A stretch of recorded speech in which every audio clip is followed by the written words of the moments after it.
Hey guys, what's up? This is Benny Ricciardi with rotocurve.com, and I'm here with another section of our Benny's Bats for today, Friday, August 28th.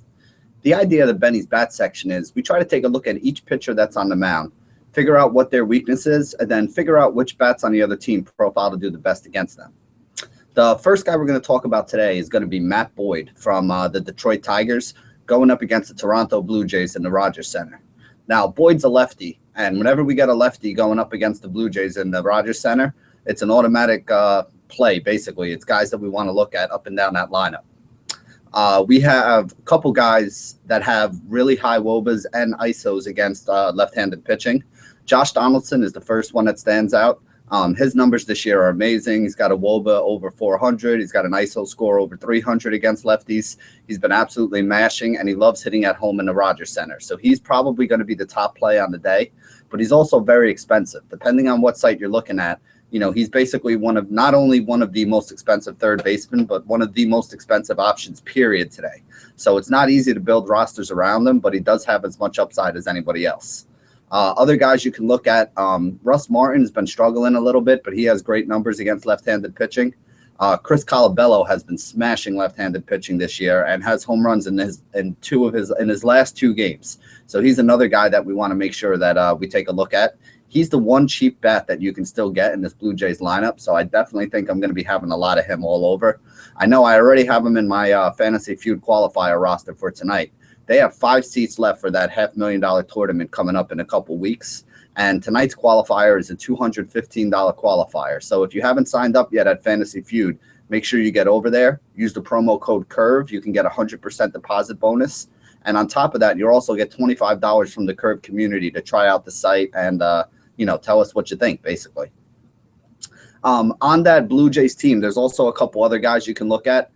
Troy Tulowitzki is another one of those guys that does very, very well against left-handed pitching. You also have Joey Batista, who hasn't been great this year against left-handed pitching, but does have good numbers against left-handed pitching over his career. And Edwin Encarnacion is another one. This guy gets slept on a little bit too much as a first base option, but he has as much power as anybody else at the position. And we've already seen that he has the ability to, hit multiple home runs in a game and really get you a big score. Next guy we're going to talk about is Adam Conley from the Miami Marlins. Conley's another left-handed pitcher. Right-handed bats are hitting .277 against him, and he has an ERA against right-handed bats of 5.32. Now, on that Washington team, there aren't a lot of right-handed bats that really jump out at you. The best option that they have is a lefty-on-lefty, and that's Bryce Harper. Harper's got a 421 WOBA, 230 ISO, and lefty-on-lefty matchups, so he's definitely somebody that's in play. The one guy from the right side that I kind of like and you're able to find cheap in a lot of spots is Ryan Zimmerman. Zimmerman's got that 362 WOBA, 257 ISO number. So those are the two guys I'd really look at. This game is in Washington, so it's not the greatest hitters park. So if you want to go down and look at guys even like Rendon or Worth, if they're in there, maybe even a Wilson Ramos, I can see a little bit of merit to it. But again, I try to stay away from bad pitchers' parks as often as I can. And Washington is not one of the greatest places to hit. So I don't know if I really want to stack a lot of bats or throw a lot of bats in this game up into my lineups.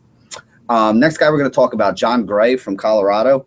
He's pitching at Pittsburgh. Right-handed bats, actually both sides of the plate are hitting about 270 against him this year. So I think the right and left-handed bats could be in play. A guy like Andrew McCutchen is starting to heat up. Got a 382 WOBA, 218 ISO number. He's been hot lately, so I think he's somebody you got to look at. Shortstop, Jung-Ho Kang. He had 2 home runs last weekend, has a 364 WOBA, 170 ISO number, so he's another guy who's starting to get hot. Hitting in the middle of that order, has a good chance to drive in some runs, so he's somebody else I think you need to consider. Next guy we can look at is Williams Perez. Williams Perez from Atlanta going up against the New York Yankees. Left-handed bats are hitting 295 against him with 6 home runs and 38 innings pitched. If Mark Teixeira is in the game, he's obviously the top option for the Yankees. He's got that 400 WOBA with a 339 ISO against right-handed pitching. He's been their big power bat from the left side. So if he's in there today, I definitely think you should look at him. If he's not, though, I do think Chris Bird makes a nice, a nice cheap option that you could use as well. Carlos Beltran has been heating up, so he's somebody else you need to consider. He's up to a 350 WOBA with a 203 ISO score. Again, he's a switch hitter, hits well from the left side, has some power, so he's definitely someone you want to look at. Jacoby Ellsbury may or may not be back in the lineup tonight. If he is in the lineup as a left-handed bat, I think he's an interesting option. Guys like Brett Gardner from the left side are an interesting option. I don't know if I love A-Rod. He's been struggling, and righty on righty, Perez has actually been pretty decent. So I don't think this is the best spot to roll him out there. But I do think you could also roll out a guy like Brian McCann returning to Atlanta. Again, another left-handed bat that hits right-handed pitching well. So I think all those guys are going to be in play. Perez is a little bit of a gas can, so I do think there's a lot of upside in putting bats against him today. Next guy we can talk about is John Danks. I know Danks had a couple good starts, but right-handed bats are hitting 304 against this guy with 13 home runs and 103 innings pitched. Going up against that Seattle team, there's a couple guys that hit left-handed pitching very well that we want to consider. Nelson Cruz, 485 WOBA, 356 ISO, quite possibly my favorite play on the day today against Danks. If you can't afford to spend up for him because he is very expensive, his teammate Franklin Gutierrez, who's much cheaper, also has a 420 WOBA with a 292 ISO score. So Gutierrez is basically a light version of Nelson Cruz that you can get for a lot cheaper. So I definitely think that he's somebody to consider today. Leadoff batter Ketel Marte also has a 387 WOBA with a 178 ISO score against left-handed pitching. So I think you can use him as a cheap middle infield option where you need it. Let's see. We have Kevin Gausman going up against Texas today. Gausman had a really good start last time out.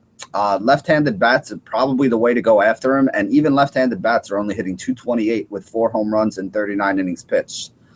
Texas does have a lot of good lefties that they're going to throw at him, though. Guys like Prince Fielder, who's been struggling lately, still has a WOBA at 388. His ISO score of 146 is a lot below, leaves a lot to be desired. It's not really where you would expect it to be for a big guy like Fielder.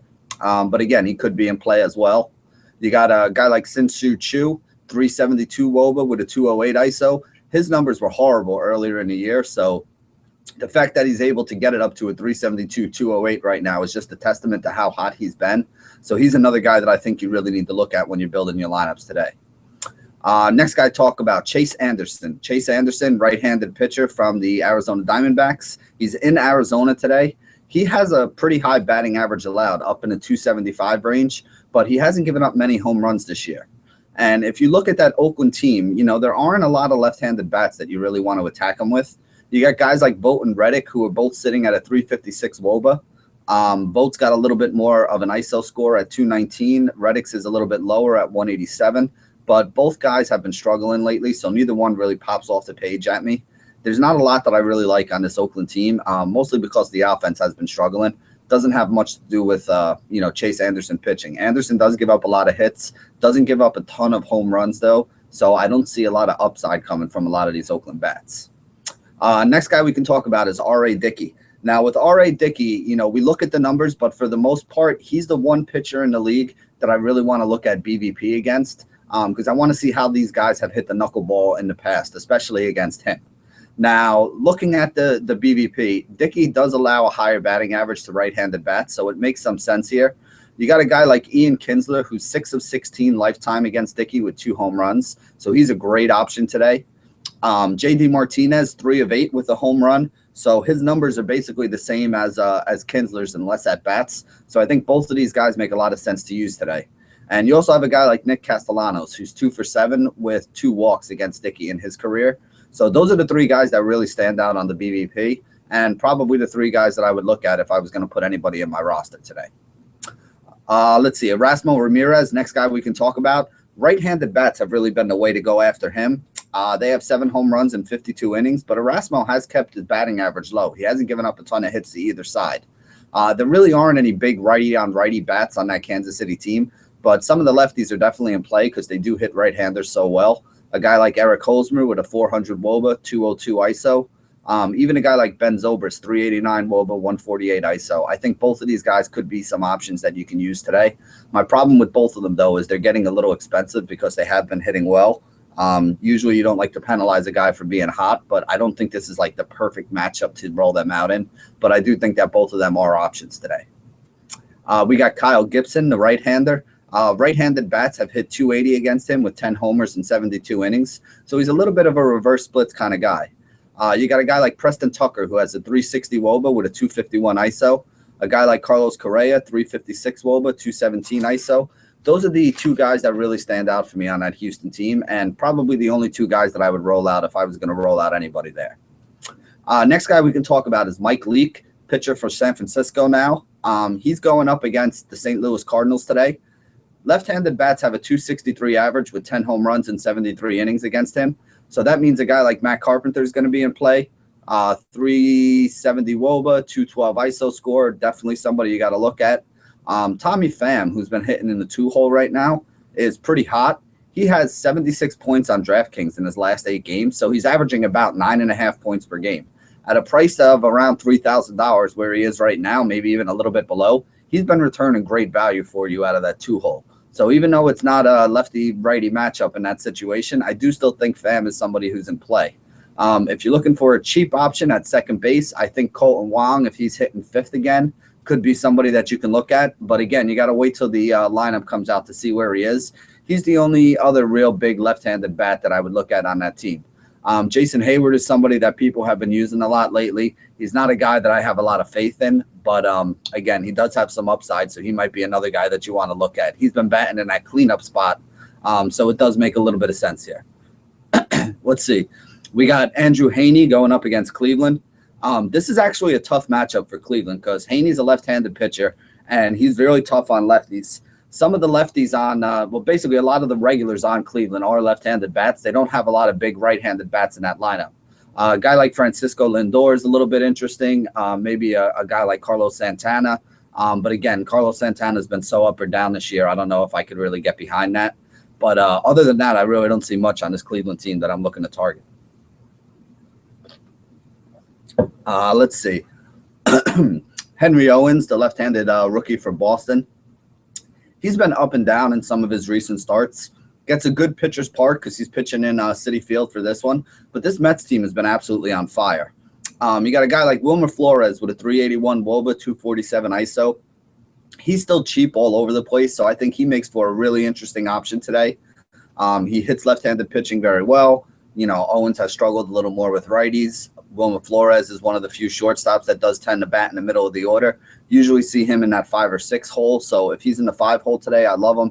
In the 6 hole, I still like him a lot based on what site you're playing on and how cheap you can get him. You also got to look at guys like Juan Lagares, David Wright, Michael Kadire. All 3 of these guys are right-handed bats who hit lefties pretty well and should be in a good spot today to do some more damage for this surging Mets team. This offense has been absolutely on fire. Again, they did play in Colorado and Philly, so you got to think that moving home to Citi Field is going to hurt the offense a little bit, but they've been putting up, 8, 10, 12 runs a game. So, again, you don't really want to sleep on this offense right now. Next guy we can talk about is Raciel Iglesias. Iglesias looked dominant in his last start, went 7 innings, struck out 13. So far this year, his biggest struggles have come against left-handed bats who are hitting 308 against him with a 1.66 whip. So that means that there's only a couple guys that you really want to look at on the Brewers. He has a 159 batting average to right-handed bats. So even guys like Ryan Braun and Chris Davis and Jonathan Lucroy, those guys are not in play for me at all. I don't want to take right-handed bats against a guy who's been that dominant against them. You could look at the lefties, guy like Adam Lind with a 376 WOBA, 216 ISO. Maybe a guy like Scooter Gannett leading off. But again, I like Iglesias a lot. I think he's one of the guys that's a pretty good, solid priced option that I'm going to be looking at today. He's got double-digit points in FanDuel in his last 5 starts, averaging close to 14 FanDuel points per game. So even at $8,000, I think he's very reasonably priced and is going to be a guy who I think is pretty popular today. For a tournament, it might make a little bit of sense to use a guy like Lind, mostly because I think Iglesias is going to be highly owned today. So if you use Lind and he does actually hit a home run, again, Iglesias struggles with lefty. Lind is a lefty that hits righties well. I think if you can get a nice score out of a guy like Adam Lind today, I think you're going to have a lot of upside with it. Next guy I want to talk about, Edinson Volquez. Right-handed bats hitting 259 against him. Left-handed bats hitting 224 against him. This Tampa Bay team is not that good against right-handed pitching. So while I don't think Volquez has the huge strikeout numbers to make him a huge GPP play, I do think he's going to be tough on these Tampa Bay bats. About the only guy that I'm really looking at here would be John Jaso with his 365 WOBA and 165 ISO score. Leading off on top of that order for him, I think he does have a little bit of merit. It might be somebody that I consider. Next guy I'm going to talk about is Adam Nola. Nola is a right-handed pitcher for the Philadelphia Phillies. He has allowed a 274 batting average to left-handed bats this year with a couple home runs and only 15 innings pitched. There's really no left-handed bats that stand out that I really want to take against him today. So this is probably one of those games where I'm not going to be targeting anybody. Let's see. We got Taijuan Walker. Right-handed bats have hit 266 against him with 13 home runs and 64 innings. He's going up against the White Sox. The only guy that stands out in numbers on a righty-on-righty matchup, Jose Abreu, 391 WOBA, 245 ISO number. Other than that, though, there's really nothing here that I want to be targeting. Jason Hamill. Jason Hamill's been pretty good this year. 230 batting average to left-handed bats, 238 batting average to right-handed bats. Again, there's not a lot of guys I want to target against Hamill today. If you like some of those left-handed bats in the Dodgers, be my guest. You know, the Grandals, the Gonzaleses. The only guy that I'm really looking at is Justin Turner. Turner's got a 406 WOBA in righty-on-righty matchups with a 243 ISO number. So, again, he's probably the top option that I would consider today and basically the only other guy that I would roll out there. Let's see. We got Taylor Youngman, 242 the left-handed bats, 221 the right-handed bats. Hasn't given up a lot of home runs at all this year. The one guy that stands out a little bit to me is Joey Votto. 422 WOBA for him, 248 ISO number. So I think he could be in play. He's really the only Cincinnati bat that stands out against right-handed pitching for me and probably the only guy I would consider using. We got Ian Kennedy for San Diego, 26 home runs allowed in 127 innings. So you do want to look at some of those guys that have a little bit of power on that Phillies team. He's been giving it up to both sides of the plate, so it doesn't really matter if you use the righties or lefties, although the lefties do have a little bit better average against them. Guy like Ryan Howard is in play for me, 256 WOBA. 356 WOBA, 250 ISO number. I think he could hit a home run today. He could get into one, especially against a guy like Kennedy, who's really been struggling. The game is in Philly, so it's a good hitter's ballpark. And I definitely think that Ryan Howard is someone who deserves a nice long look. The other guy who I really like is Andres Blanco. 357 WOBA, 235 ISO. This guy is dirt cheap, and he's been producing lately. So I don't look a gift horse in the mouth. If I can get a guy at 22, 2,300 on DraftKings or somebody at like 25 to 2,700 on FanDuel that's been able to put up the numbers that this guy's been able to put up, just go and check his game log while I'm talking here. And, you'll see that he's got double-digit DraftKings scores in, like 6 or 7 of his last 10 games. Over on FanDuel, he's gotten you 4 or 5 points in, 3 or 4 of his last 7 games. So this is a guy that you really, really can put in your roster, save some salary to get some big bets, and still get a pretty nice score out of. Next guy I want to talk about, Scott Kazmir, left-handed pitcher going up against Minnesota. Kazmir's been very up and down. Sometimes he looks great. Other times he looks horrendous. The only bat that I really like against him is Brian Dozier. Dozier's got a 350 WOBA, 224 ISO score against left-handed pitching. For a second baseman, those are some pretty good power numbers. So he is cheap on a couple sites today. I just did like a cursory glance at it before I came on to do the show. And I know over on FanDuel, he's only like 3,200, maybe like the 6th or 7th most expensive second baseman. And I don't really see a ton of second basemen that I love today. So I think that's a pretty square price on him over there. 3,200 on FanDuel. It's not bad. Let's see. We got Cole Hamels pitching. Hamels is a left-hander. He's going up against that Baltimore team. Guys like Adam Jones, 390 WOBA, 258 ISO score against left-handed pitching. He's hit left-handed pitching well his entire career, so he's a guy that you got to consider and play. The other guy that I would consider using on this Baltimore team is Matt Wieters if I needed a catcher option who was pretty cheap. Wieters has a 372 WOBA with a 212 ISO score. So he is the only other guy besides Adam Jones that really stands out to me today as somebody to use. Manny Machado has really been struggling. His numbers have been coming down. So I'm not looking to use him at all as the other right-handed bat that you see there. And he's actually been hitting better in righty-on-righty matchups anyway. So I'm going to be shying away from Machado and his high price tag today. Let's see. Now we get into some of the pitchers who we're not going to be targeting against. A guy like Francisco Liriano going up against Colorado. Liriano's really tough on left-handed bats. He's at home in Pittsburgh. Colorado's pretty bad on the road with the second lowest road batting average of any team in the league. And they're also pretty bad against left-handed pitching. So this is basically the worst possible matchup for this Colorado team. So I'm not looking to take any of these bats in this game at all for Colorado, especially not playing in Pittsburgh. Let's see. We got Masahiro Tanaka going up against Atlanta.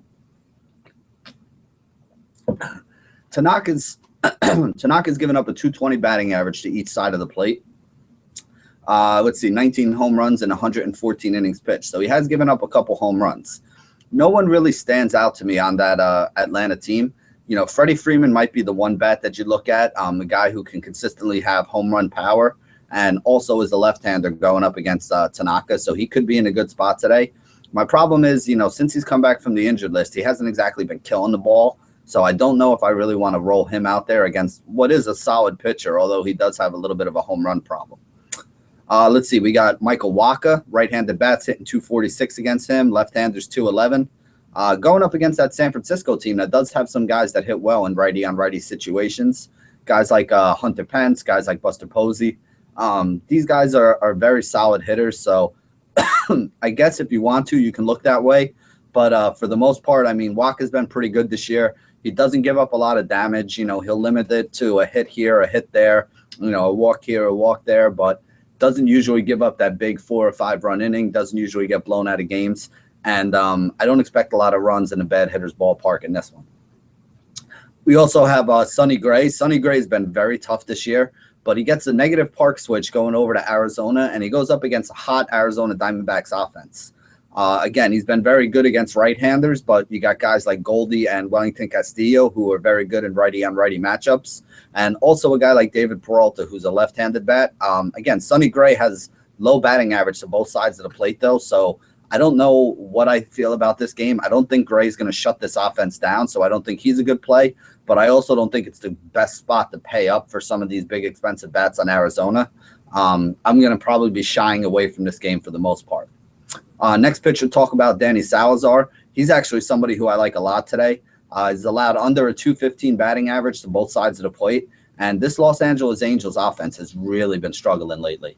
Over the course of the last 30 days, Trout and Pujols have a combined 218 batting average, and they're basically the two big bats in that lineup. So everybody else in that lineup is just kind of slap hitters and single hitters, guys that get on base. You know, they expect Trout and Pujols to do a lot of the run producing, driving runs in, hitting home runs. And both of those guys have been struggling right now. So I think Salazar is actually a sneaky good play today against an Angels team that's been epically bad over the course of the last few weeks. Let's see. You got Matt Harvey going up against the Boston Red Sox. Boston actually hits right-handed pitching pretty well, but this is Harvey at home in Citi Field. David Ortiz makes a little bit of sense. He hits right-handed pitching very well this year. Basically is the one bat that really stands out.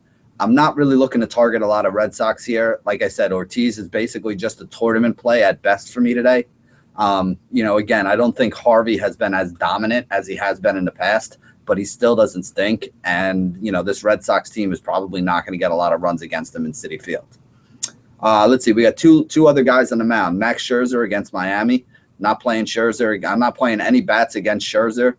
Basically in any situation, but this Miami team is a team that doesn't hit the ball all that well to begin with. So I definitely don't want to use a lot of those guys against Scherzer. And the other guy on the mound is Clayton Kershaw going up against the Chicago Cubs. Now, the Cubs have been putting up some runs lately. They do have some big bats in that lineup. But if you think about it, you know, a guy like Kyle Schwarber, you want him against a righty. Kershaw is a stud lefty, so he should be able to neutralize him. Anthony Rizzo actually hits pretty well in lefty-on-lefty matchups, but again, not every lefty is Clayton Kershaw, so I don't know how well he'll do in this one. A guy like Chris Bryant, who you would expect to be killing left-handed pitching from the right side, has been okay, but not great against left-handers. And from there, you really kind of drop off. You got guys like Starlin Castro, Jorge Soler probably be in there. And none of these guys really have great numbers or have really done a whole bunch of damage. So that basically sums it up. That's all the pitchers that are on the mound tonight. Hopefully you guys have a nice little short list now of guys that you can look at. Remember, take a look at the lineups when they come out later. Just because we don't mention a guy here doesn't mean he won't be a good play later on. If you find some of those guys that are, you know, sneaking into the top part of the lineup and their minimum price, and you need them in order to fit in a guy like a Nelson Cruz or a Josh Donaldson, who are probably two of the bigger bats that you want in your lineup on a day like today, by all means, make sure you get them in there. If you want to pay up for some pitching and get some guys like Kershaw or Scherzer in your lineup, you're going to have to look at some of these cheaper options that we mentioned. You know, guys like maybe a Chris Colabello, who I think is going to be a very good play today. Again, you get a discounted price on him. He's in a good spot. He hits in the middle of that order. And he's got the perfect matchup up in the Rogers Center against the lefty. I think that Blue Jays team is going to be very stackable tonight. I think they're going to be the chalk stack. I think they're going to be the most used stack. But again, they're very expensive, so it's not easy to fit them in. But I think that you got to have some exposure to them in your cash games because I do think they're going to put up a big number today. So that wraps it up for today's edition of Benny's Bats. Thank you guys for joining us while you're doing your DFS research. And as always, stay classy, DFS.